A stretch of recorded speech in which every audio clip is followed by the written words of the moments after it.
Bon, déjà, merci à chacun de vous de prendre sur votre samedi soir, de venir passer un peu de temps avec nous. Comme ça, on va échanger de manière.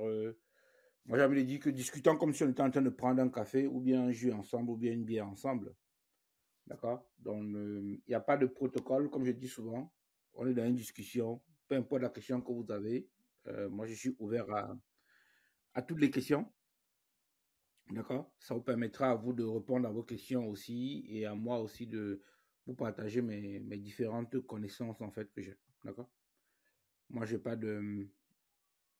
Je vous partage mon écran. Quand vous aurez mon écran, vous me direz, hop, celui-ci que je veux partager. C'est bon pour vous? Vous avez mon écran, vous me dites.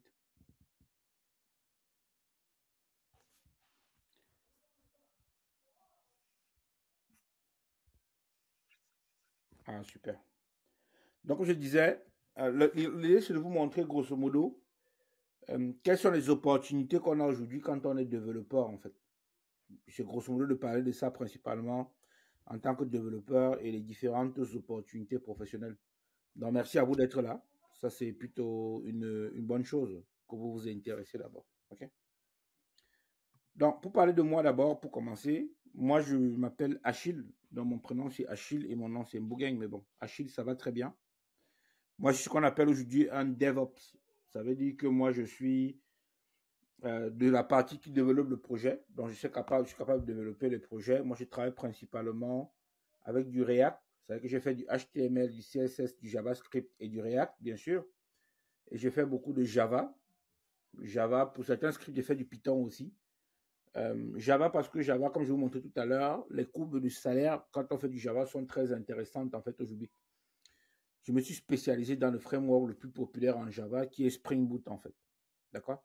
D'ailleurs, j'ai ma vidéo sur ma chaîne. J'ai créé une chaîne YouTube, Chilo.tech, qui est le nom de mon entreprise et donc le nom de ma chaîne aussi, de toutes les manières, sur laquelle je publie très régulièrement des vidéos sur Spring en fait.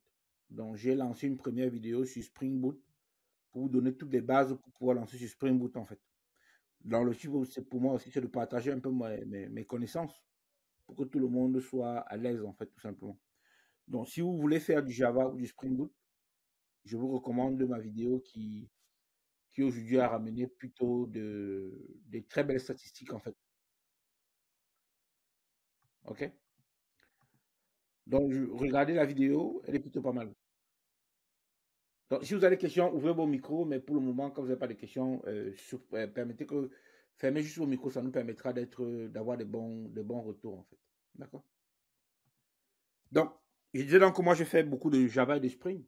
Et donc, comme je parle de DevOps aussi, la partie qui m'intéresse, c'est ce qui s'appelle Docker aujourd'hui, qui est utilisé par quasiment toutes les entreprises pour pouvoir déployer vos différentes applications en fait. OK? Je disais donc que moi, je déploie beaucoup des applications avec Docker. Je fais tout ce qui est intégration continue et déploiement continu. Ça veut dire que pour déployer les applications, moi, je dois juste cliquer sur un bouton et le reste se fait derrière. Ça prend le temps de mettre les choses en place et c'est plutôt pas mal. Dans le cloud maintenant, pour déployer mes applications, je mets de plus en plus mes pieds dans Azure en fait, pour grosso modo utiliser le cloud. Certains font de l'AWS, mais bon, j'ai la chance de passer plutôt par Azure dans les boîtes où je travaille aujourd'hui. Je disais, j'ai lancé une chaîne YouTube qui permet d'avoir toutes les vidéos sur les sujets que j'ai abordés là. Pas encore Azure, pas encore Jenkins, mais bon, vous avez GitLab Runner aussi, qui est l'équivalent de Jenkins aujourd'hui. Donc, si vous êtes intéressé à ces sujets-là, c'est toujours un plaisir que j'échange avec tout le monde. Il y a pas de sujet là-dessus. D'accord? Je suis très actif aussi sur LinkedIn. J'essaie de publier assez régulièrement du contenu sur LinkedIn et c'est plutôt pas mal en fait. Facebook, j'y suis aussi. Et bien, on est arrivé récemment sur TikTok pour partager tous nos contenus en fait. OK? Donc voilà un peu mon profil. L'idée, c'est de dire que moi, je suis plutôt ce qu'on appelle un développeur full stack qui suis entrepreneur parce que je crée des solutions logicielles que je revends en fait, ou bien je développe des applications aussi que je commercialise. Et je travaille pour des clients en fait au final. C'est un peu tout ça mes casquettes en fait pour faire simple. D'accord? Alors, du coup, très souvent on se demande est-ce qu'il faut encore être dev ou bien pourquoi est-ce qu'il faut être dev aujourd'hui? C'est des questions qui trottent souvent dans la tête de plusieurs d'entre nous en fait. Alors, la première chose qu'il faut se dire, c'est qu'il y a une demande croissante sur le marché de l'emploi. Pourquoi? Parce que je vous parle du point de vue européen. Aujourd'hui, par exemple, quand un politicien dit qu'il veut diminuer le nombre de fonctionnaires, en réalité, ce qu'il ne dit pas, c'est qu'il va développer des applications pour remplacer les gens. Donc, au lieu de mettre trop de fonctionnaires, ce qu'on va faire, c'est qu'on va développer des applications pour que les gens puissent utiliser ça de chez eux, en fait, tout simplement. Je vous prends un exemple très simple. Quand vous êtes au Cameroun ou peu importe, vous êtes en Afrique, pour avoir votre argent, vous partez faire la queue à la banque. Or, ici en Europe, presque plus personne ne va à la banque, en fait. Pourquoi on ne va plus à la banque? Parce que sur votre application, vous pouvez tout faire. Vous pouvez consulter votre solde, vous pouvez faire des virements, vous pouvez recevoir de l'argent, vous avez votre carte de crédit, si elle est bloquée, vous pouvez la relancer. En gros, avec votre application, vous êtes capable de tout faire aujourd'hui. Donc, il n'y a plus besoin d'aller faire la queue à la banque, en fait. Moi, quand je vois dans des banques encore où les gens font la queue, je trouve que c'est fou, quoi. On ne devrait plus être aujourd'hui en train de faire les queues dans des banques pour peu importe l'opération qu'on a à faire dans une banque, en fait. Si vous voulez, par exemple, signer un crédit, il vous faut aller à la banque juste pour signer. Mais vous pouvez faire tous vos rendez-vous à distance, en fait. Donc, ça vous montrer les opportunités professionnelles qu'il y a. Par exemple, si vous devez demander un casier judiciaire, ceux qui sont à Yaoundé vont aller à Yaoundé demander au casier judiciaire, ceux qui sont à Tchamba aller demander au casier judiciaire. En gros, vous perdez le temps pour aller demander un casier judiciaire, en fait. Alors que là, il y a un marché. Vous pouvez développer, par exemple, une application qui va faire que si quelqu'un veut demander un casier judiciaire, au lieu d'aller faire la queue au palais de justice, il vient chez vous, il demande sur votre application, il rentre ses informations, vous allez retirer le casier judiciaire pour lui et vous lui renvoyez ça, soit par un bentiquineur, soit il revient dans votre bureau chercher, en fait, quoi. Comme ça, tout le monde, en fait, gagne en temps. D'accord? Il y a des opportunités comme ça que vous pouvez créer. Par exemple, si vous voulez aller en mairie pour certifier un document, si quelqu'un veut, par exemple, certifier un document en mairie et que vous avez une application où il peut venir en ligne vous donner le document à certifier, lui gagne en temps, vous gagnez en argent. Parce que le temps qu'il devait prendre la matinée pour aller faire des choses, il ne va plus le faire, en fait, tout simplement. Et donc, soit vous êtes entrepreneur et vous créez une entreprise qui fait ça, soit vous êtes développeur, vous allez travailler pour une entreprise qui a entrepris de faire ça. Donc, il y a énormément d'opportunités qui ont fait que vous allez pouvoir lancer des choses, en fait. L'équilibre vie privée, vie professionnelle, ça veut dire quoi? Quand vous êtes dans l'informatique, le gros avantage que vous avez, c'est quoi? C'est que votre matière première, c'est Internet et votre ordinateur et l'électricité. Donc, voilà les trois éléments qu'il vous faut. Vous avez un ordinateur qui fonctionne, vous avez Internet, vous avez l'électricité, ça fait votre matière première. Donc, vous pouvez travailler de partout, de n'importe où, que ce soit dans votre chambre, dans votre salon, au champ, au village, en ville, peu importe. Donc, ça, c'est quand il parle d'équilibre vie privée professionnelle. Vous n'avez pas besoin de vous lever le matin, aller démarrer le moteur, faire le tour de la ville, vous faire mal au dos, risquer des accidents, en fait. Vous n'avez pas besoin d'aller au marché pour déposer des choses sur un comptoir. Vous n'avez pas besoin d'aller à l'hôpital pour soigner des gens. Vous n'avez pas besoin d'aller à la banque pour signer des documents, en fait, quoi. En gros, de chez vous, vous pouvez travailler énormément et gagner comme ça en temps, en fait, bien sûr. Et gagner, bien sûr, le plus important, c'est avoir une belle rémunération derrière. Parce que c'est l'un des secteurs où vous avez encore le luxe de négocier votre salaire. Donc, vous venez, vous dites, on vous demande, vous voulez combien vous pouvez négocier votre salaire, en fait. Dans certains secteurs, on vous dit, certains secteurs, pardon, on va vous dire, nous, ce qu'on pratique comme prix, c'est ça. Et à prendre ou à laisser. Or, en informatique, comme il n'y a pas beaucoup de profils, ou bien il n'y a pas, il n'y a pas de, comment on dit ça, il n'y a pas trop de profils par rapport à la demande, d'accord? Même si c'est encore difficile pour le moment, vous pouvez quand même encore tirer bien votre bonheur. Vous pouvez avoir aussi un impact sur le monde parce que, bon voilà, de chez vous, vous pouvez construire des choses qui sont utilisées par tout le monde, en fait. Regardez les mecs qui ont créé Facebook, en fait. Regardez les gars qui ont créé WhatsApp, en fait. Les gars qui ont créé Orange Money, en fait. Donc, c'est les gars qui ont des impacts de par leurs produits sur des millions et des millions de personnes aujourd'hui. Les gars qui ont créé MTN Money. Les gars qui ont créé PayPal. Les gars qui ont créé Airbnb. Donc, prenez la liste comme ça, là. Elle est longue et vraiment très, très longue, en fait. Quoi. Vous choisissez, vous allez toujours trouver votre bonheur dans l'affaire, en fait. OK? Donc, quand je dis ça, c'est juste pour qu'on se mette d'abord d'accord dès le départ. On est dans un monde où il y a énormément d'opportunités. C'est à chacun de travailler lui-même, en fait, pour les avoir. Il n'y a rien qui arrive en restant tranquille dans son coin, quoi, tout simplement. Donc, dites-vous que quand vous avez embrassé le secteur de l'informatique, la première chose qui est bien, c'est que vous avez fait un très bon choix. Maintenant, c'est à vous d'avancer sereinement et de faire le boulot. Question, est-ce que c'est facile? Moi, j'ai envie de dire que ça dépend. Ça dépend de vous. Pourquoi est-ce que ça dépend de vous? Parce que si vous voulez, par exemple, faire du front, il faut faire du HTML, du CSS et du JavaScript. Parce que si vous voulez faire un développement web, en fait, il faut commencer par là, s'intéresser à ça et se former sur ces langages-là. Quand vous allez commencer par cette base-là, d'accord, je vous conseille toujours de prendre un framework. Les plus connus, c'est Angular et React. Dès que vous avez fait ces 5 technologies-là, vous pouvez commencer à chercher du travail. Même juste avec ça, vous pouvez commencer à chercher un travail, en fait, et un emploi, qui vous permettre à minima de financer vos études, au mieux de faire vivre votre famille, en fait. Rien que ces 5-là, déjà, ça suffit largement. Maintenant, si vous vous intéressez au bac, pour être développeur full stack, comme on dit souvent, vous pouvez faire du Java, du PHP ou encore du Python, en fait. Et dans tout l'ensemble, en fait, là, plus vous rajoutez des compétences dans votre CV, plus vous avez des chances d'être reçu et récupéré par un employeur. Le langage ne suffit toujours pas. Vous avez compris mon discours, c'est ça. Il faut toujours se dire que derrière, vous pouvez faire du Django ou alors du Spring Boot. Ça vous permet d'avoir encore plus d'opportunités. Pour compléter la boucle, je vous recommande de faire toujours du SQL, en fait, tout simplement. Donc, il y a du SQL pour stocker les données dans une base de données, bien sûr. Du moins, le système de gestion de base de données le plus connu, ou bien le plus utilisé, surtout aujourd'hui, avec SQL, c'est du PostgreSQL. Vous pouvez utiliser du MongoDB si vous essayer de faire des bases de données non relationnelles. Ça, c'est assez utile quand vous voulez avoir un système de messagerie, par exemple. Les données sont assez variables et assez disponibles. Ça change tout le temps. Prenez plutôt du NoSQL, en fait. D'accord? Je vous disais, votre matière première aujourd'hui, c'est votre ordinateur. Vous allez en choisir sur votre ordinateur d'installer ce qu'on appelle un IDE. C'est le logiciel qui permet de développer votre code. Le front, on le fait beaucoup avec VS Code. Le back, c'est beaucoup avec IntelliJ. Aujourd'hui, les deux sont assez interchangeables. Mais bon, jusqu'aujourd'hui, quand on fait du front avec VS Code et le back avec IntelliJ, vous êtes plutôt bien sûr.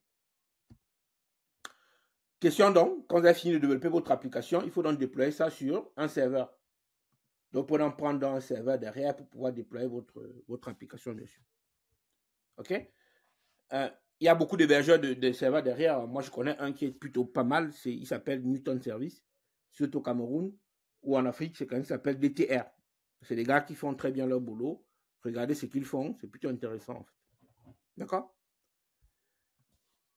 Et donc, plus tard, si vous voulez pousser les notions plus loin, ça c'est dans la progression de votre carrière, bien sûr. Vous pouvez donc vous lancer dans du DevOps. L'objectif, c'est quoi? C'est de dire que tout ce qui a été développé par les différents langages et frameworks qu'on a vu ensemble tout à l'heure, vous allez pouvoir déployer ça de manière automatisée.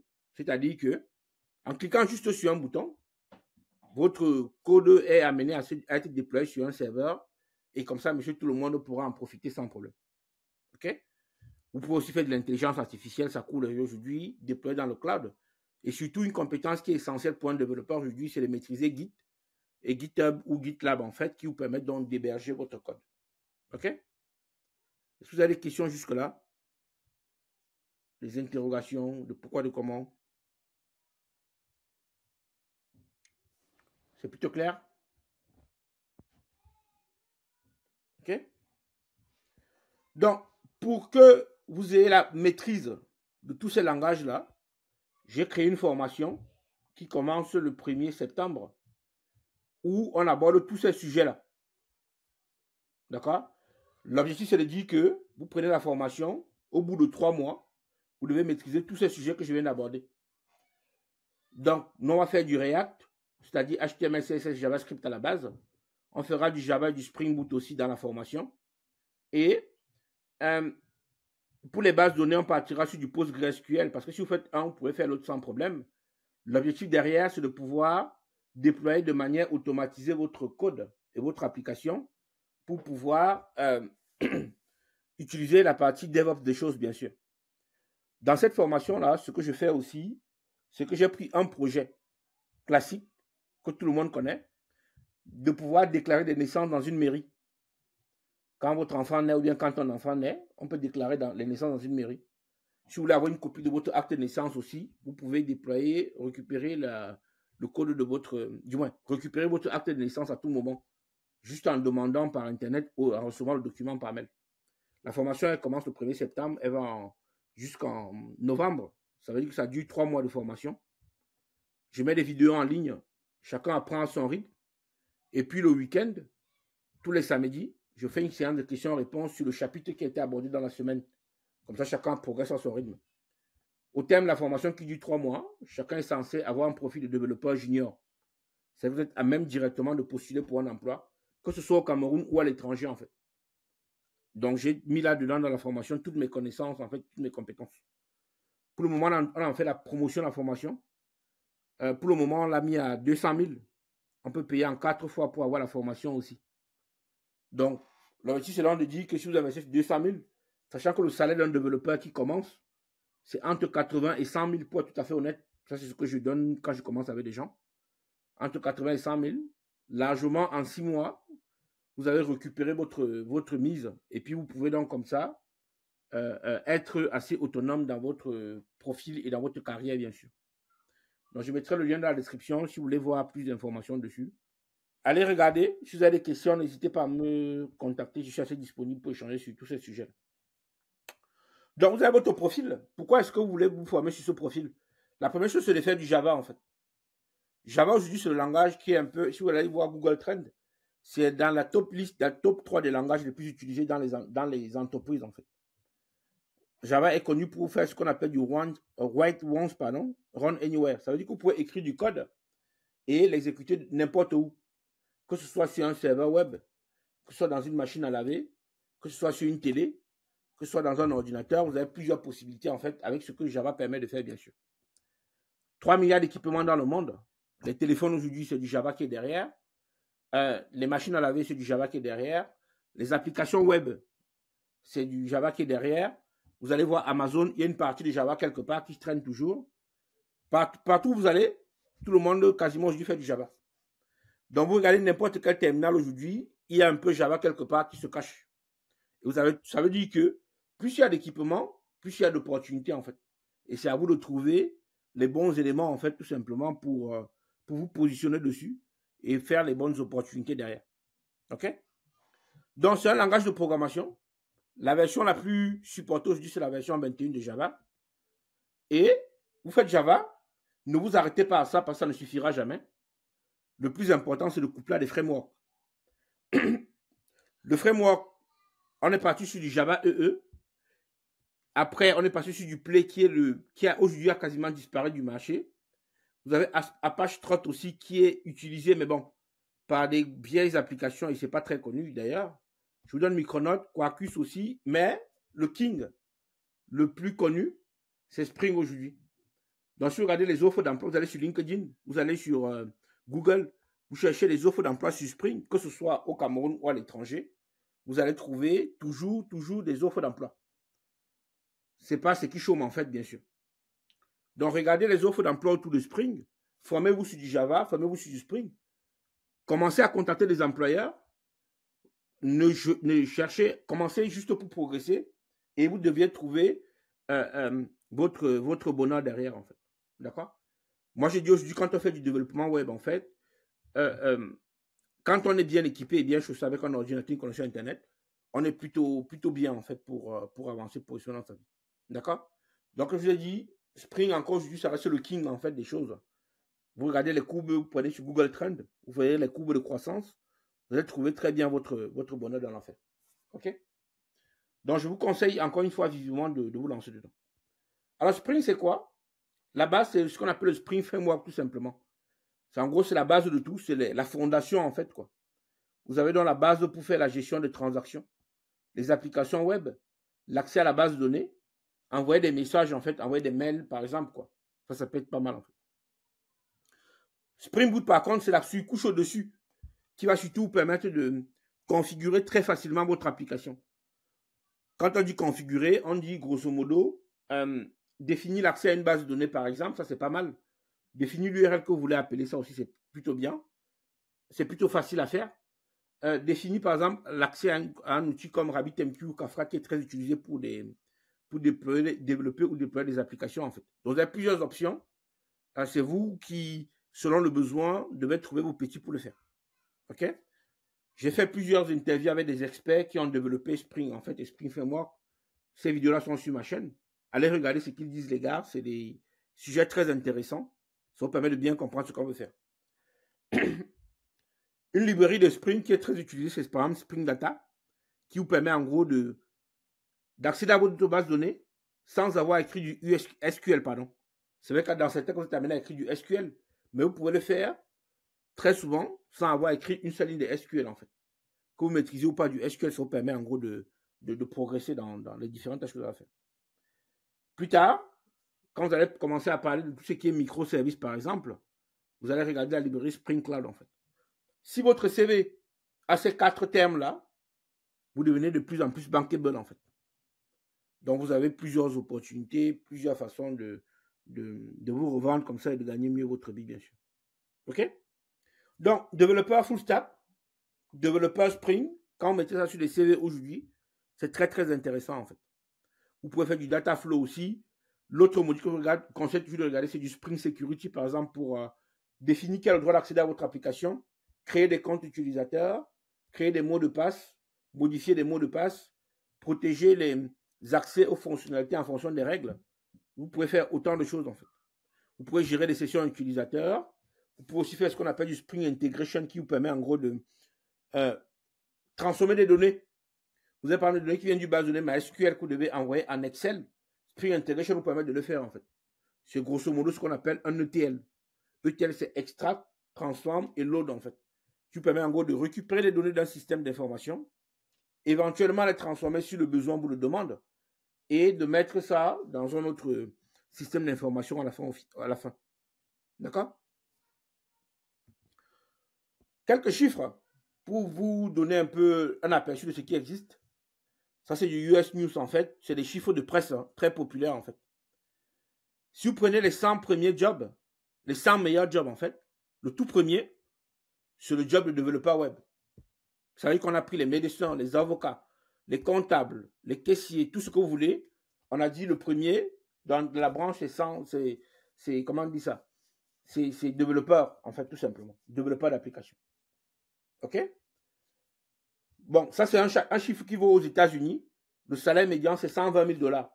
Ça veut dire que, comme on fait Internet aujourd'hui, si vous vous débrouillez pour trouver une entreprise aux États-Unis, je vous le dis de manière transparente, là-dessus, je préfère le dire toujours, c'est pas facile à avoir, mais à force de travail, vous devez l'avoir. Donc, au lieu de postuler une fois, vous allez postuler peut-être 30 fois ou 40 fois. Si au lieu d'avoir 100 000 $, vous avez seulement, disons seulement 30 000 $, c'est toujours mieux que quelqu'un qui est chez Orange au Cameroun. Si vous avez seulement 30 000 $. Pourquoi je dis que c'est possible? Parce que dans les sociétés américaines, il y a beaucoup d'Indiens, par exemple, qui se positionnent sur les sociétés américaines. Pourquoi les Indiens? Parce qu'ils sont proches au moins linguistiquement avec les Américains. Je dis ça pour l'Amérique, je dis la même chose pour la France, je dis la même chose pour le Canada, je dis la même chose pour la Belgique. Il faut être à même de se dire que votre client n'est plus forcément au Cameroun, mais à l'étranger. Si vous êtes resté au Cameroun, vous pouvez commencer à vendre à minima, de chez minima, à 100 000. Si vous êtes ingénieur, vous pouvez commencer à 150 000. Donc, plus vous allez avoir de compétences, plus vous allez vendre cher, plus vous allez avoir des idées d'application, plus ça va vous rapporter des choses, en fait. Encore une fois, j'insiste là-dessus. Ce n'est pas impossible. Ça demande juste beaucoup de travail. Il faut juste prendre la volonté de travailler. Autre boulot qui va derrière, c'est tout ce qui est tous ceux qui sont dans la sécurité, en fait. Donc, dans les top 5 des jobs, il y a des jobs qui sont liés à l'informatique, en gros. Et quand ce sont ces journaux-là qui donnent l'information, c'est pour vous dire que c'est des magazines assez sérieux. Ça devrait vous permettre de vous projeter, en fait, pour voir que si vous faites développeur web, surtout développeur full stack, parce que sur le profil que moi je mets assez en avant dans mes posts LinkedIn surtout, vous faites développeur full stack, en fait, vous avez donc la possibilité de surtout et toujours bien gagner votre vie. Dans le top, le 8e job, en fait, c'est IT manager. Ça veut dire quoi? Vous allez commencer développeur, demain vous passez par exemple chef de projet ou bien gestionnaire d'équipe, en fait. C'est toujours des boulots qui sont assez recherchés. Vous avez la possibilité toujours de vous projeter et de voir des choses, en fait.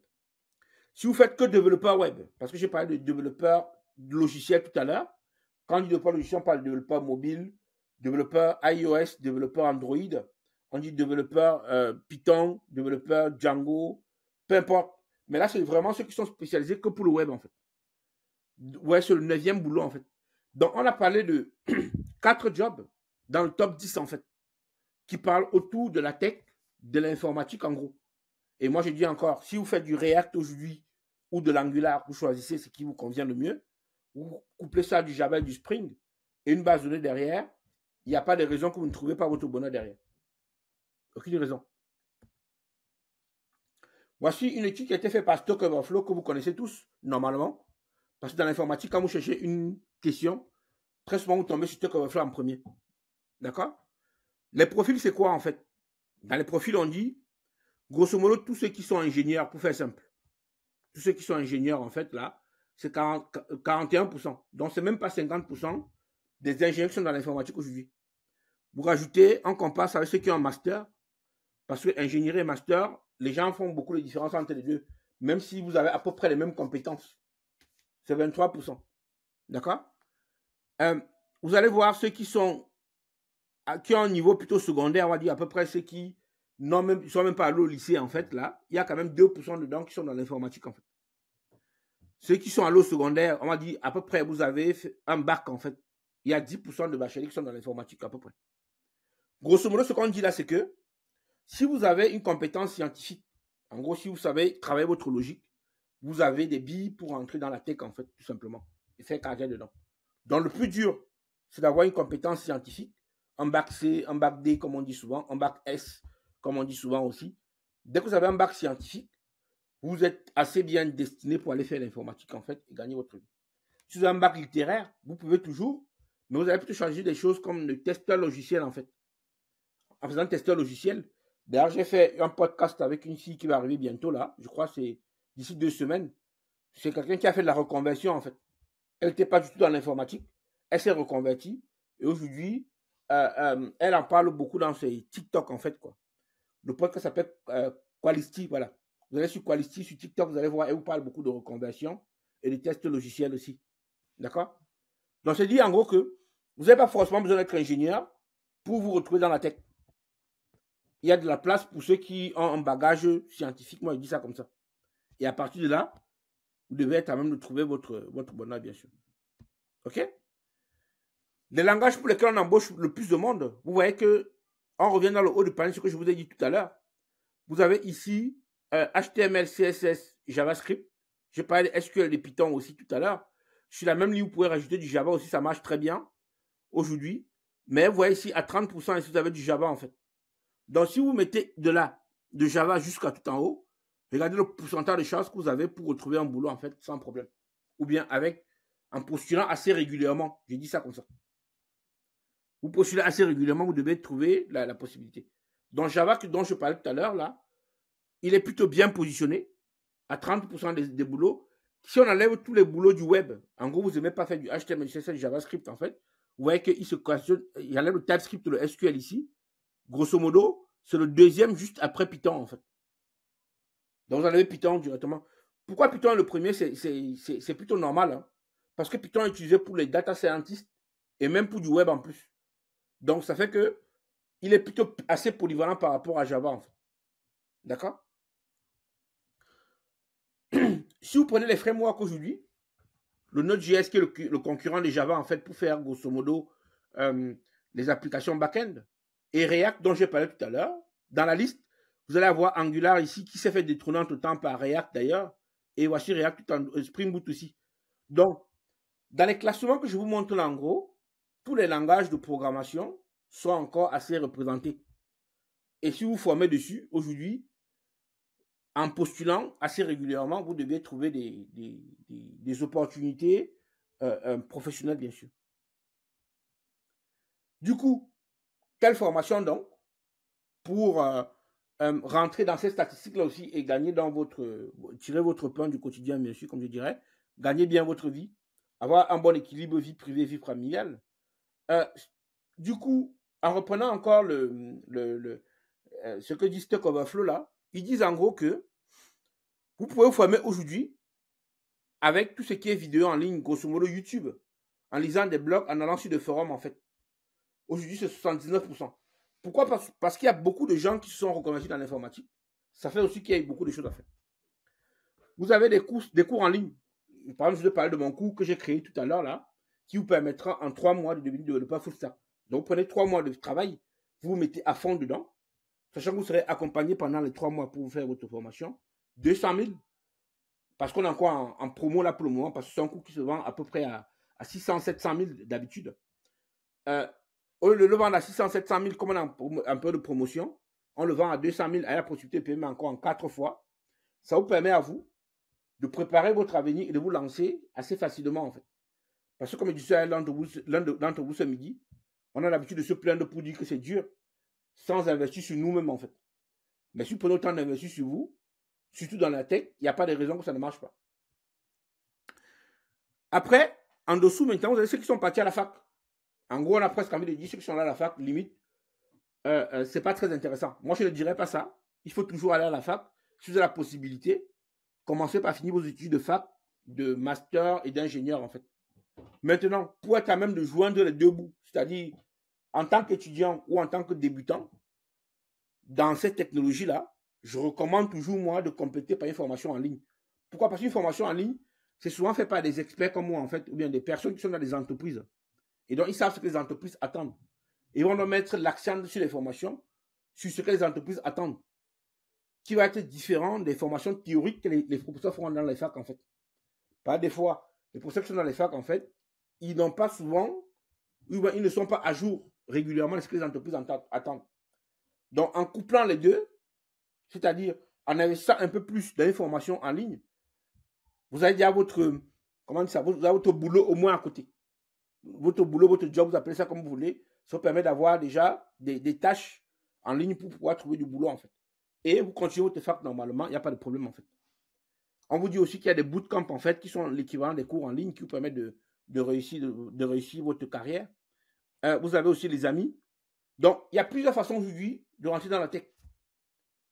L'avantage, c'est que si vous avez une connexion Internet, l'électricité et votre ordinateur, vous avez tout ce qu'il faut pour gagner ce que vous voulez avoir, tout simplement. OK? Les entreprises, maintenant, il y a plusieurs types d'entreprises qui recrutent. Hein. Je vais commencer par exemple par les multinationales, c'est-à-dire que celles que tout le monde connaît. Airbnb, Uber, Spotify, Orange, MTN. La liste, elle est vraiment énorme, en fait. Quoi. Et toutes ces entreprises que je vous montre là, c'est des entreprises qui sont ouvertes pour travailler à l'étranger avec des gens. Donc, ils ont fait de ce qu'on appelle du remote working leur cheval de bataille. Ils ont dit, comment dans l'informatique, on est des boîtes technologiques, on a du mal à trouver du monde, il faudrait qu'on s'ouvre un peu plus. Ça veut dire que si vous avez votre compétence, vous pouvez postuler en fait simplement. Comme on dit souvent, qui ne tente rien à rien. Il y a beaucoup de gars, il y a un gars sur TikTok qui s'appelle, comment il s'appelle African Tech Guy, voilà. African Tech Guy. C'est un gars qui est au Canada aujourd'hui, mais il a trouvé son boulot au Canada en étant au Cameroun encore. Donc, allez voir sur African Tech Guy, en fait, c'est un gars que j'aime bien. Lui, il vous montre, en fait, quel était son parcours. Il explique ça de manière simple, en fait. Il a fait sa formation au Cameroun. Il a commencé à travailler sur, je crois, il a commencé à travailler sur tout ce qui est, j'oublie le terme exact derrière. Donc, allez voir sa vidéo quand même. Il en parle très bien, en fait, plus que moi. De toute manière, je ne veux pas supposer ça, je ne veux pas gâter ces thèmes, en fait, quoi. Et il a réussi à trouver son boulot au Canada. Et puis, il est parti au Canada comme ça. C'est même sa boîte qui s'est occupée de tout pour lui. Donc, le choix, c'est de dire, si vous vous formez et que vous avez votre CV qui est à jour et que les boîtes vous trouvent, normalement, il n'y a pas de raison que vous ne perciez pas, en fait, bien sûr. Donc, pas besoin d'attendre jusqu'à ce que ça arrive. Il y a ce qu'on appelle les ESN, grosso modo, c'est des entreprises qui sont chargées de récupérer des gens et de les remettre à disposition. Je mets une liste d'entreprises là, Capgemini, Sopra Steria, Accenture, Atos, CGI. La liste n'est pas exclusive, n'est pas finie là. C'est des entreprises qui ont l'habitude de venir recruter des gens en Afrique. Donc, si vous vous positionnez derrière ces entreprises-là, il y a des chances que vous gagnez aussi votre pain, en fait, quoi.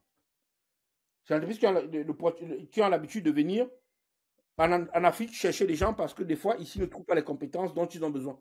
Et les compétences dont je parle là, c'est compétences autour de Java, de Spring, de React, de SQL et de DevOps, en fait.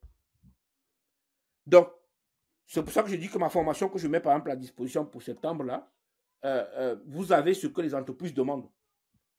Et vous êtes donc capable, comme ça, de postuler, en fait, dans les entreprises. Si vous couplez ça a un diplôme d'ingénieur, vous êtes plutôt meilleur, en fait, tout simplement. OK? La liste n'est pas exhaustive. Allez sur LinkedIn, vous cherchez, créez-vous un profil sur LinkedIn, mettez-le à jour. De temps en temps, regardez les offres d'emploi, mettez votre CV à jour. Parce que si vous voulez, LinkedIn aujourd'hui, c'est le CV de tout le monde. Allez dessus, regardez les gens, regardez les offres d'emploi. Et là, c'est encore un rapport de 2023. On est qu'en 2024. Comme pour dire que ce n'est pas si vieux que ça. OK? Et c'est les entreprises qui sont en croissance, qui sont donc amenées à recruter du monde. Il y a plusieurs entreprises. Si vous ne voulez pas aller vous battre avec des anglophones, regardez les systèmes francophones. La France, la Belgique, le Canada, il y aura toujours une opportunité pour des personnes qui sont formées, en fait. OK? Les startups aussi, il m'arrive souvent de travailler du monde, mais bon, ça dépend de l'opportunité, du besoin. Et sur les plateformes, vous pouvez aussi postuler, en fait. Comme j'ai parlé depuis, j'ai dit de LinkedIn, c'est aujourd'hui une mine d'or, en fait, quoi. Toutes les entreprises qui recrutent commencent par avoir comme réflexe de mettre d'abord leur boulot sur LinkedIn. Parce que tout le monde est quasiment sur LinkedIn aujourd'hui. Welcome to the Jungle aussi, je vous conseille de regarder. Ça vous permet en gros de retrouver votre boulot. Indeed aussi, c'est pas mal. L'APEC, Pôle emploi, grosso modo, c'est des plateformes où les gens viennent déposer les offres d'emploi. Allez envoyer votre CV, vous ne perdez rien à envoyer votre CV dessus et vous devez être à même comme ça d'avoir des retours ou pas. Si vous n'avez pas de retour sur les premiers, ne vous découragez pas. Faites-en au maximum et de toutes les manières, c'est la persévérance qui finit toujours par payer, en fait, tout simplement. OK? Donc, à notre site Freelancer, Jobel, Coda.com, Upwork, Landing Job, Malt, Remote OK, Fiverr. Donc, il y a plusieurs sites sur lesquels vous pouvez aller déjà mettre votre CV en ligne et répondre aux offres d'emploi. Comment dire? Si vous ne postulez pas, vous n'aurez pas de refus. Et même si vous avez un refus, ça veut dire que votre profil peut intéresser d'autres personnes. Si vous n'essayez pas, vous n'aurez pas de résultat tout simplement. Donc, allez-y, lancez-vous, faites des choses et puis vous verrez ce que ça donne derrière. Quelques chiffres encore. Vous allez voir que 22% d'ici 2029, c'est-à-dire quoi? Il y aura encore une progression d'ici 2029 de 22% de demandes de job dans la tech, en fait. Donc, comment on dit ça? On n'a pas encore atteint la limite. Il y a encore des choses qui arrivent, en fait. Il n'y a pas encore assez d'informaticiens. Et là, je vous parle que des pays développés, j'ai envie de dire ça entre guillemets. Regardez tous les pays pas encore développés qui ont encore des opportunités, beaucoup de choses à faire d'ici là. Par exemple, les impôts au Cameroun, c'est l'un des systèmes informatiques les plus avancés. C'est qu'autour de ça, il y a encore des opportunités professionnelles, en fait, qu'il faut avoir. Donc, c'est à vous de vous savoir détecter les choses, vous positionner dessus, mais vous ne pouvez faire ça que si vous êtes formé d'abord au départ. Donc, prenez d'abord le temps de bien vous former. Ça vous permettra en gros de réussir et d'arriver à faire des choses tout simplement. OK? Je vous compare les salaires par rapport au profil ici pour le coup. La moyenne à peu près, c'est un peu au-dessus de 50 000. Encore une fois, c'est des pays développés.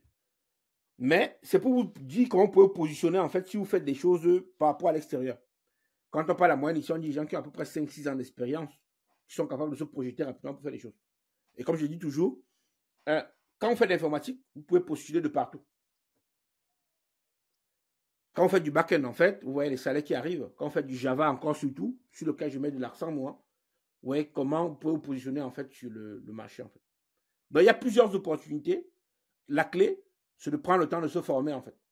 Je vous ai dit tout à l'heure, en 3 mois d'intense travail, votre année 2025 devient plutôt une très belle année, en fait, pour vous.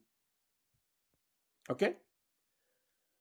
Donc, je vous donne à peu près des projections moyennes pour les gens, on va dire, qui ont à peu près 5 années d'expérience dans l'informatique. Regardez ce qu'ils peuvent obtenir comme salaire en fonction des villes, en fait. Ce que moi, j'aime souvent dire, c'est que la France, ce n'est pas le pays où on gagne le mieux sa vie. Regardez les autres pays autour, en fait, quoi. Parce que nous tous, on a toujours envie de venir en France, en fait, pour gagner sa vie. Mais la France, ce n'est pas le meilleur. Il y a mieux. Donc, c'est pour vous dire, en gros, que vous pouvez postuler encore dans plusieurs autres pays pour réussir à avoir des opportunités, bien sûr. Donc, si une entreprise, vous allez voir une entreprise et puis vous dites à l'entreprise, OK, moi j'ai mon CV là que je vais vous proposer en fait. Ils vont vous demander forcément combien est-ce que vous pensez qu'on doit vous payer. Il faut regarder, si vous êtes dans la région parisienne, les salaires ne sont pas les mêmes que pour ceux qui sont hors de Paris en fait. OK? Donc, c'est pour vous donner aussi des petites informations en fait. Si vous êtes hors de Paris ou bien si vous êtes à l'intérieur en fait. Junior, c'est en gros de 0 à 2 ans. 42 000 euros, 38 000 euros, et puis full remote, ça veut dire que vous êtes chez vous, vous travaillez, c'est 40 000 euros. Ce que je veux dire par là avec le message de mon chiffre là, c'est quoi? C'est que si vous vous formez dans une formation d'entreprise, un peu comme celle que je propose de 3 mois là, plus votre niveau d'ingénieur, avec 2 ou 3 ans d'expérience sur un projet réel, bien fait, que vous pouvez mettre sur un CV et montrer le code sur GitHub, voilà à peu près où vous pouvez vous positionner en contactant une entreprise étrangère. Même si on vous remet en dessous, supposons qu'on dit par exemple 38 000, on vous dit 25 000, c'est toujours mieux que ce qu'on a d'habitude en fait. C'est toujours un point d'entrée, vous pouvez commencer quelque part. Même si on vous dit seulement c'est 25 000, c'est pas grave. Il faut commencer quelque part. Même si on vous dit c'est 100 000 seulement, c'est bien, il faut commencer quelque part. Vous restez, on vous dit, je vous propose 100 000 francs de salaire parce que vous avez des compétences, c'est toujours bien parce que ça va vous permettre après de gagner en expérience. Et quand vous aurez en expérience, vous voyez comment la grille est en train de monter tout simplement. OK? Donc, encore une fois, mon message, c'est formez-vous et postulez au maximum, en fait. Mon trio gagnant, React, Spring, SQL. Vous avez ça sur votre CV aujourd'hui avec quelques projets, vous devez être à même de postuler. Ce que je vous dis là, je ne vous le dis pas pour vous faire rêver, mais je vous dis ce qui est possible de faire.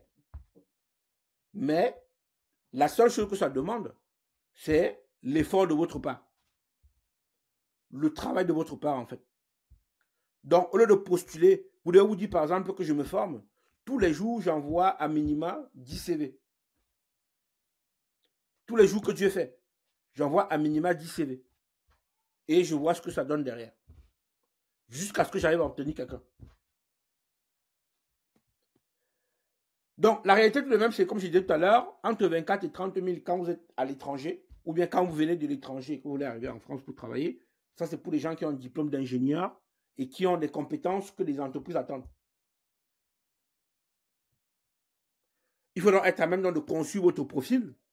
Pour ça, comme j'ai dit tout à l'heure, la première étape, c'est de passer soit par une formation académique.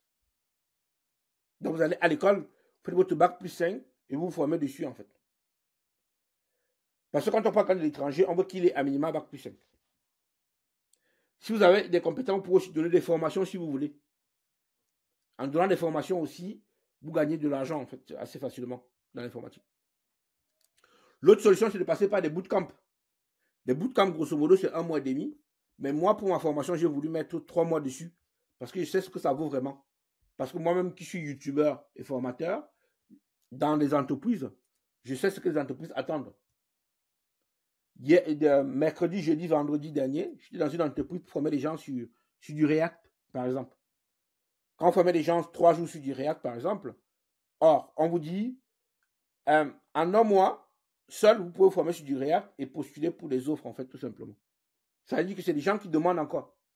Il y a des possibilités de progresser et d'arriver à faire des choses, tout simplement. OK? Moi, ce que je recommande aussi, c'est de prendre un petit mentor, une personne à qui vous allez souvent discuter, pour qu'il vous donne des conseils, en fait, sur comment ça marche. Moi, c'est des choses que je fais, de discuter avec des gens. Il y a des gens qui m'appellent souvent, on prend 1 heure au téléphone, on discute.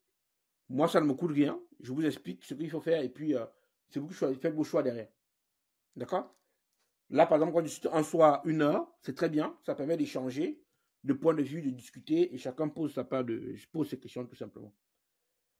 Vous pouvez discuter avec un mentor sur YouTube. Vous pouvez le retrouver sur YouTube. Il y a un site qui s'appelle Open Classroom qui est très connu, très populaire, qui permet d'avoir ça.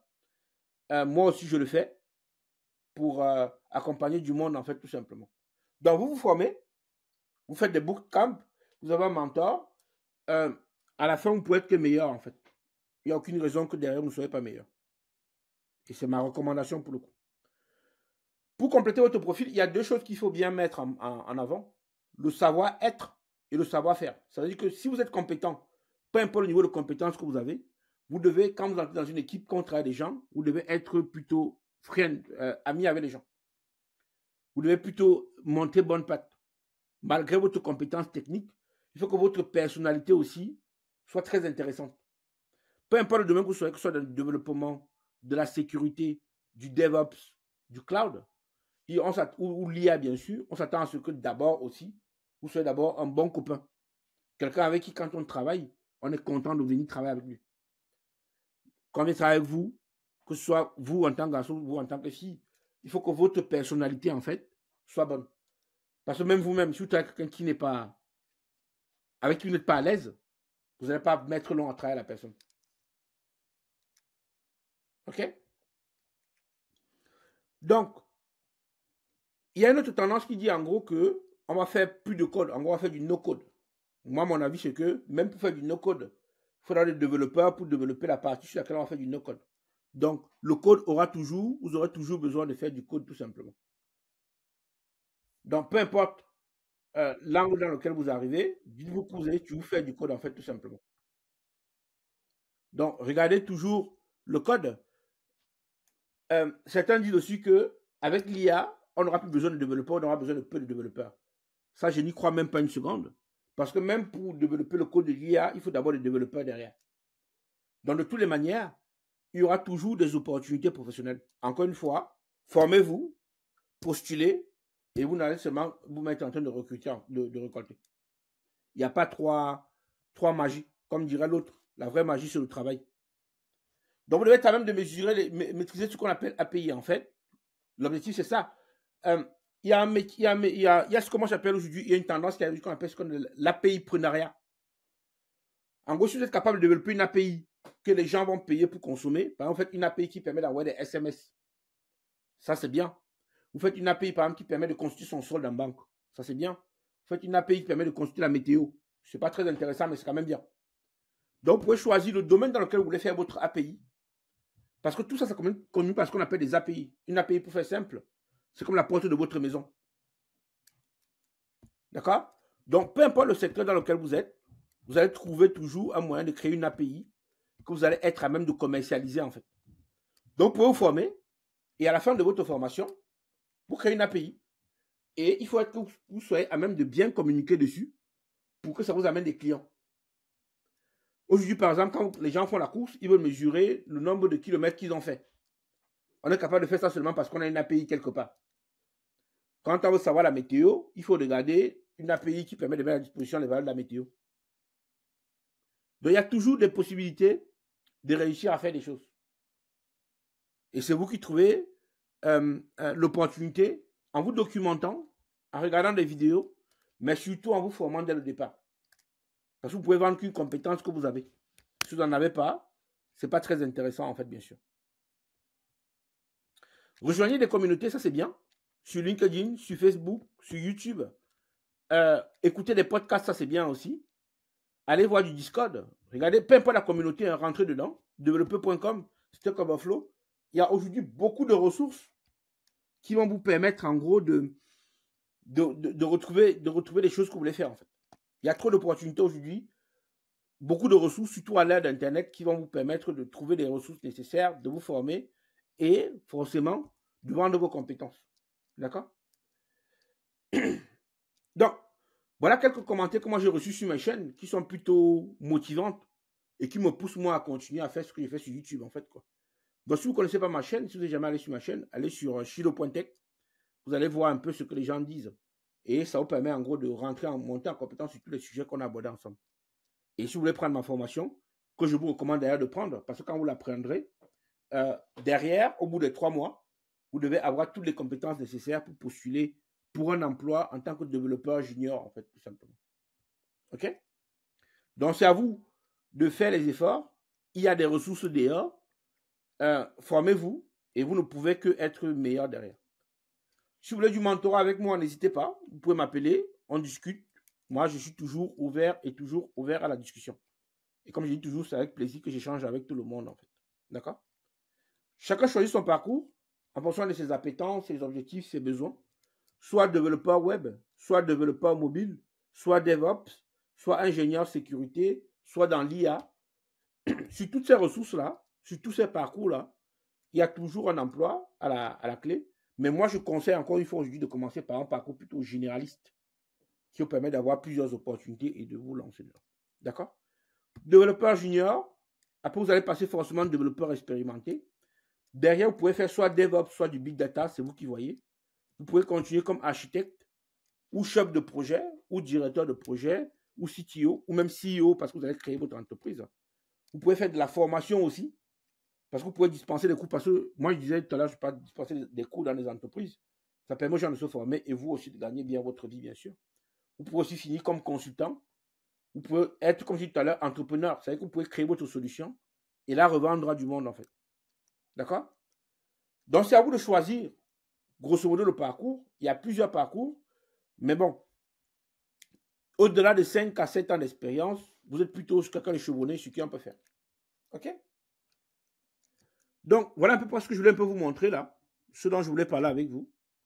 Je suis ouvert à toutes vos questions. Et comme je dis souvent, il n'y a pas de questions bêtes. Et je prends toutes les questions.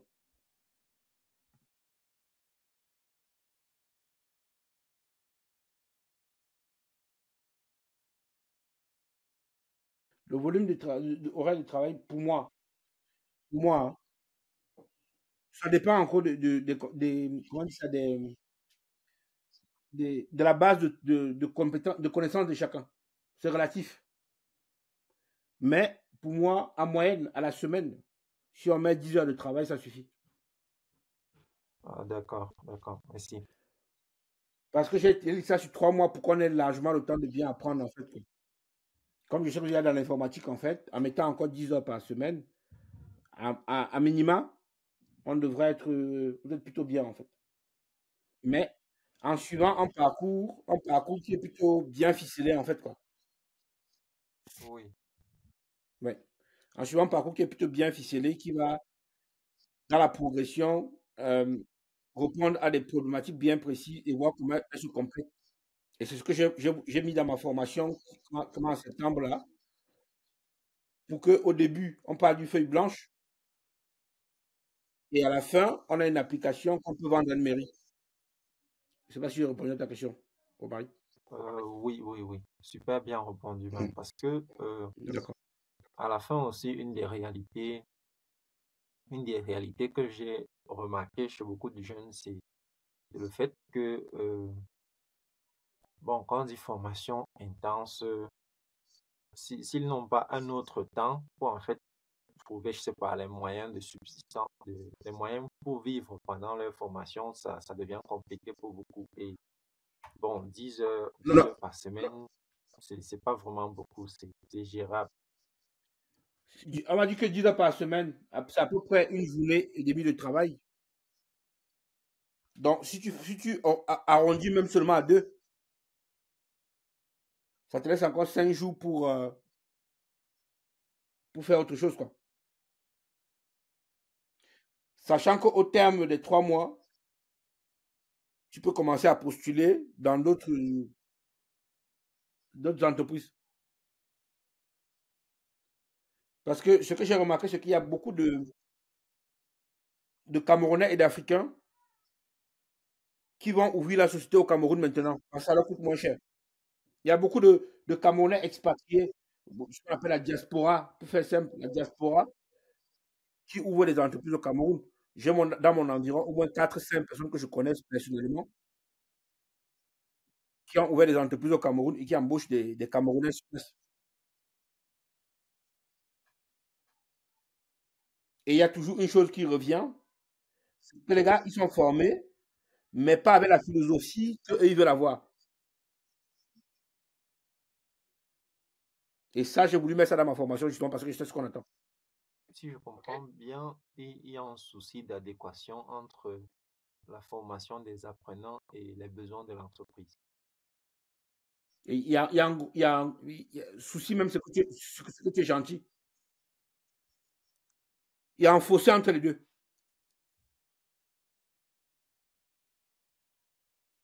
D'accord? D'accord, d'accord. J'ai compris. Parce qu'il y a une histoire de ce qu'on appelle le mindset, en fait, une histoire de mentalité, voilà, pour faire ça, une histoire de mentalité qui est, elle est comme ça, hein. Elle est différente entre quelqu'un qui vit en Europe et quelqu'un qui est au Cameroun. Parce que moi, si je suis en Europe, je récupère un projet d'une entreprise ici qui me dit, par exemple, moi, je veux que tu développes une application pour moi qui va me permettre d'enregistrer mes clients. Je veux seulement enregistrer mes clients, par exemple. Par exemple, moi, je fais par exemple une application. J'ai créé une application qui s'appelle Ziven.fr qui permet en gros de créer des billets de mariage. Alors, quand tu crées ton billet de mariage, nous, on t'envoie le billet de mariage par, par WhatsApp, en fait. Donc, on crée un QR code et on envoie ça par WhatsApp. Et quand tu arrives à l'entrée, on scanne ton QR code directement, on connaît comment on dit ça, ta position sur la table. Quand tu vends ça à quelqu'un, ce qui te dit directement, si quelqu'un n'a pas WhatsApp, il fait comment? Ça veut dire que c'est quelqu'un qui fait l'informatique, mais il ne comprend pas vraiment ce qu'il y a derrière l'informatique, en fait, quoi. Et quand tu donnes ton code à quelqu'un de faire son code, lui fait le code et ça marche. Ça lui convient quand ça marche. Ce qu'on n'a pas un code qui marche seulement, on veut un code qui est maintenable. Il y a aussi la façon d'écrire le code qui est très intéressante pour les entreprises et pour les entrepreneurs. Et donc, c'est ce mindset-là que j'ai voulu mettre en place dans ma formation, en fait.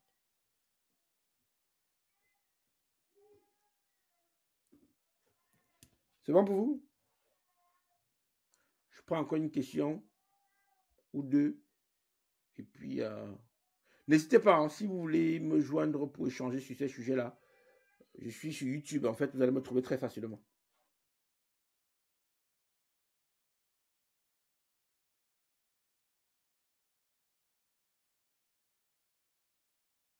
En tout cas, le minimum pour moi aujourd'hui, c'est d'avoir un bac scientifique.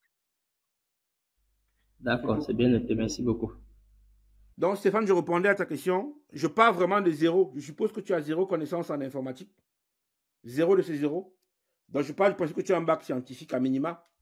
Et à partir de là, on va créer une application. D'accord, merci beaucoup. Il n'y a pas besoin de prérequis, en fait, pas besoin de connaissances de base. Il faut juste avoir le bac, parce que moi, comme je dis, le bac, la compétence essentielle pour le développeur, c'est d'avoir de parler d'algorithmique. Donc, si vous avez des compétences en algorithmique, c'est le plus important, en fait, pour faire la formation. D'accord. Et donc, nous, si vous avez un peu de logique, ça suffit largement. Et on va partir de là pour faire ce qu'on a à faire, en fait, tout simplement. OK? D'accord, d'accord, c'est bien noté. Donc, il y a Joël qui a mis le lien de ma chaîne aussi dedans. Et je vous mets aussi le lien vers la formation pour aller voir tous les modules qu'on va aborder dedans. Donc, regardez dans les commentaires, là, vous avez toutes les informations dessus.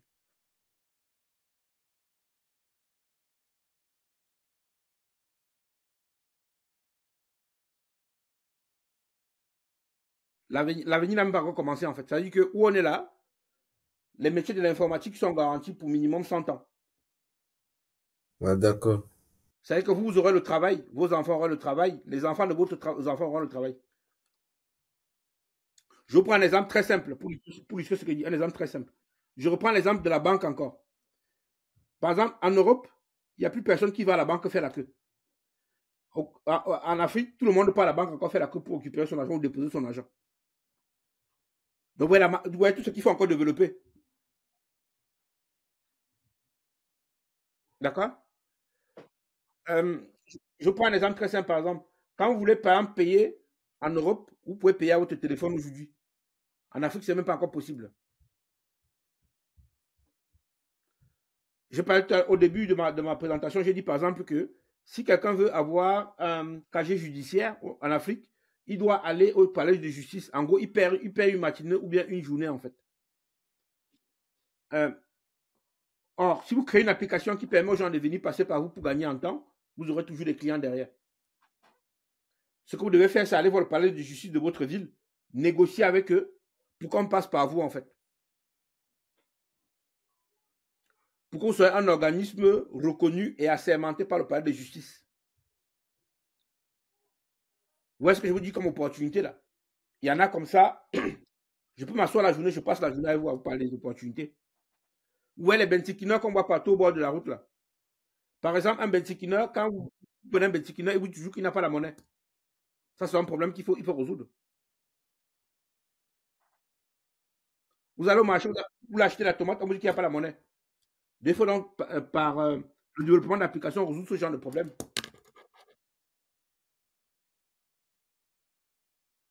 Par exemple, pour aller dans un match, vous allez, par exemple, quelqu'un vous invite à son anniversaire, par exemple, là, vous voulez cotiser pour lui donner un cadeau. Vous êtes obligé de vous appeler tout le temps pour quelqu'un paye encore en bourse l'argent, des choses comme ça, quoi. Ensuite, vous avez une application où les gens peuvent se mettre ensemble pour cotiser pour un cadeau. Ça, c'est un marché encore. Quand vous allez dans les bruits tous les soirs, là, dans les bruits tous les soirs, tout le monde reçoit l'argent, il paye avec ses poches. Mais si tu n'as pas l'argent, comment tu fais? Il faut que tu puisses payer dans les bruits avec un Orange Money ou bien un MTN Money, par exemple. Je sais qu'il y a certains qui le font déjà, mais c'est encore très archaïque. Dans les opportunités comme ça, là, on peut passer la journée, je vais vous raconter les opportunités, quoi. Et encore une fois, si vous avez une opportunité, ne vous dites pas comment tricher votre opportunité, parce que si vous n'avez pas encore mis en place une opportunité, la tricherie ne sert à rien. C'est ça que moi, je peux vous librement vous parler des opportunités, en fait, quoi. Parce qu'il faut s'asseoir, il faut former, mettre en place et vendre. Ce n'est pas la partie la plus facile. Ça demande beaucoup de travail. Donc, l'avenir n'a même pas encore commencé, en fait. Donc, vous aurez le travail dans l'informatique, vos enfants auront le travail dans l'informatique, et même les enfants de vos enfants auront le travail dans l'informatique.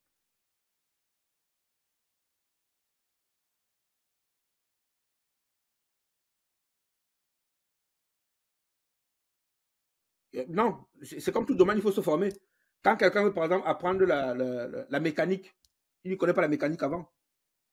Quand quelqu'un veut apprendre la menuiserie, il ne connaissait pas la menuiserie avant. Quand quelqu'un veut apprendre la tôlerie, il ne connaissait pas la tôlerie avant.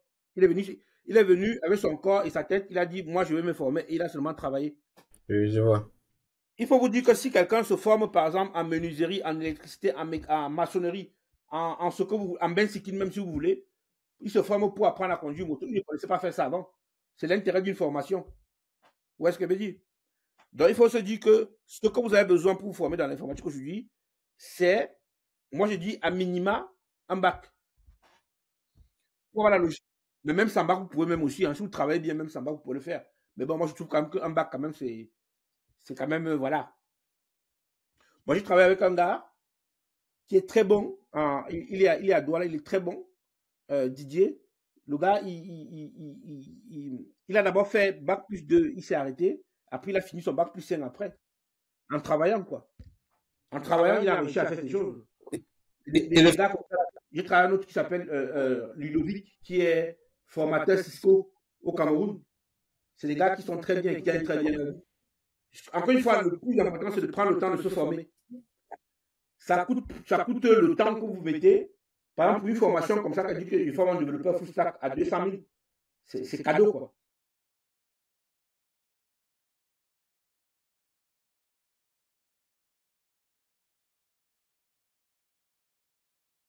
Bon, les formations, c'est en ligne, c'est pour ça qu'on fait Internet, quoi. Donc, je fais la formation en ligne et tous les samedis, je fais une séance de questions-réponses, comme on est en train de faire là, quoi.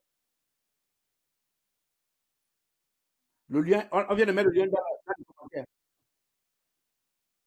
Oui, oui, monsieur. Et pour celui qui exerce déjà dans un petit domaine avant de chercher à faire la formation, est-ce que l'emploi du temps sera flexible pour qu'il puisse assister à la formation? Très flexible parce que tu te formes à ton rythme. C'est juste la séance de samedi matin de 10h à 13h. Il faut seulement être disponible à cette heure-là. Mais après, les vidéos sont disponibles tout le temps. Ok. D'accord, monsieur. On est très flexible sur les horaires en plus.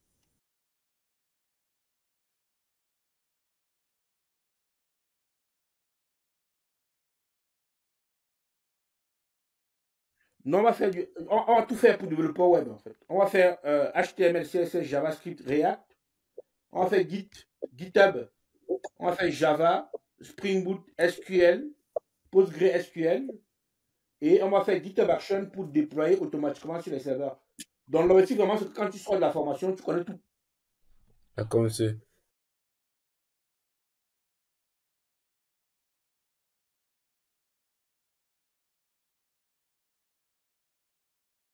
En fait, le DevOps, en fait, c'est un développeur qui sait aussi déployer des applications. Donc, le DevOps, c'est le développeur plus la partie déploiement et automatisation des tâches sur une application. Ah, ok. D'accord? Mais il faut commencer par être développeur d'abord. Développeur web. Oui. Parce que quand tu vas connaître le développement, quand tu dis déployer, tu sais ce qu'on déploie en fait. Sinon, tu ne sais pas ce qu'on déploie. Et là, ça devient problématique. Donc, il faut commencer par être développeur pour comprendre d'abord ce qu'on déploie. D'accord, monsieur. Et Ok? tout ça, c'est toujours dans le même palier. DevOps, quand même, c'est une autre formation après. Non, DevOps, c'est après quand même. Moi, je fais d'abord juste la partie développeur. Je fais un peu de DevOps, un peu seulement, sur la fin pour que les gens puissent développer l'application. Mais c'est encore toute une formation à côté complète, en fait. D'accord. Ok? Mais déjà, développeur, c'est très bien. Tu dois être à même de trouver déjà, de postuler pour les offres derrière sans problème. Ok. Ok? Merci, monsieur. Et je t'en prie. De toute manière, si tu veux échanger dessus, n'hésite pas. Si tu as des questions, n'hésite pas à me contacter. Ok, merci. Je propose qu'on s'arrête, sauf si vous avez des questions. Vous avez mon contact. Si vous voulez échanger, c'est toujours avec plaisir. Et puis, je vous souhaite une très, très, très, D'accord. très belle soirée. Et D'accord. puis, Merci, meilleur à et vous. puis, merci beaucoup. Et puis, à très bientôt. Ok. À très bientôt, Achille. Et déjà, un grand merci pour tout Merci. cela. C'est vraiment intéressant. Very interesting. Avec plaisir. Ok, ça marche. Avec plaisir. Merci beaucoup, monsieur. Merci beaucoup pour cette présentation. Avec plaisir. N'hésitez pas.